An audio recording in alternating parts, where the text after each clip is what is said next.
Hi friends, நான் உங்கள் சந்தனா சுந்தரையா. இன்றைக்கி நைட்டு டிஃபன் என்னென்னு பார்க்க போகிறோம். ஹாய் ஃப்ரெண்ட்ஸ், நான் உங்களோட இலக்கியன். இன்றைக்கி என்னென்னா நைட்டுக்கு சிக்கன் கிரேவி பண்ண போகிறேன். ஃபஸ்ட்டு சாதம் வச்சு இது செமியாக பொரித்து எடுத்துடலான்னு சொல்லிட்டு பிளான் பண்ணது.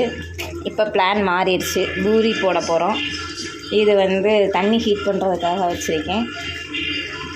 அடுத்தடுத்து என்ன பண்ணுறோன்னு பார்க்கலாம். இன்றைக்கி பீட்ரூட் சப்பாத்தி தான் போட போகிறேன். அதுக்கு தான் பீட்ரூட் கட் பண்ணுறோம். உள்ள நிறைய மாட்டுது.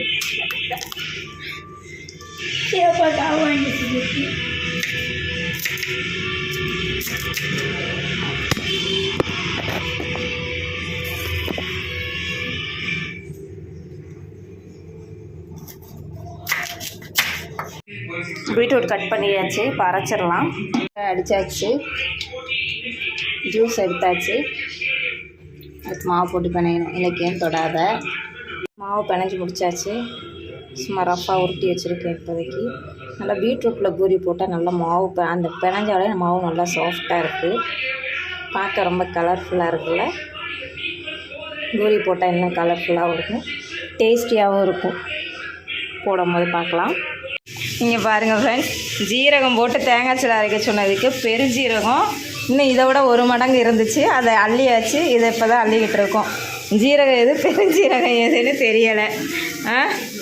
என்ன இலக்கியம்? இது பூரி உருட்டி வச்சாச்சு. போட்டாச்சு. போட்டுக்கிட்டே இருக்கேன். சிக்கன் கிரேவி ரெடியாக இருந்துச்சு. இல்லை வைடா. பூரி பாதி தான் பொரிச்சு எடுத்திருக்கேன். ரொம்ப செம்மையாக வந்திருக்குல்ல. கிரேவியும் கிட்டத்தட்ட ரெடி ஆயிடுச்சு. நல்லா இருக்கும்னு நினைக்கிறேன். சாப்பிட்டுட்டு எப்படி இருக்குன்னு பசங்க சொல்லுவாங்க.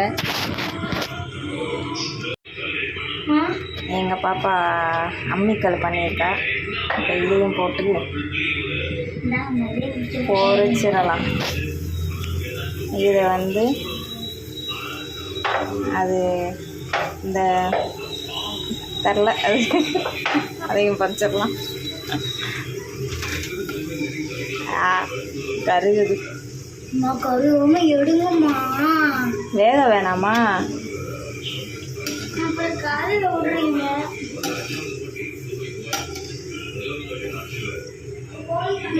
என்ன செய்ய கரு.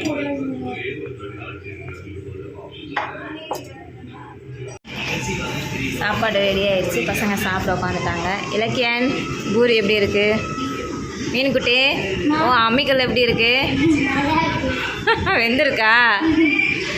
ஓகே, இன்றைக்கி எப்படியோ ஒரு வழியாக வீடியோ போட்டாச்சு. நீங்களும் செய்வீங்கன்னு தெரியும், இருந்தாலும் சொல்கிறேன், செஞ்சு சாப்பிட்டு பாருங்கள். அனைவருக்கும் இரவு வணக்கம். நாளைக்கு பார்க்கலாம். பாய்.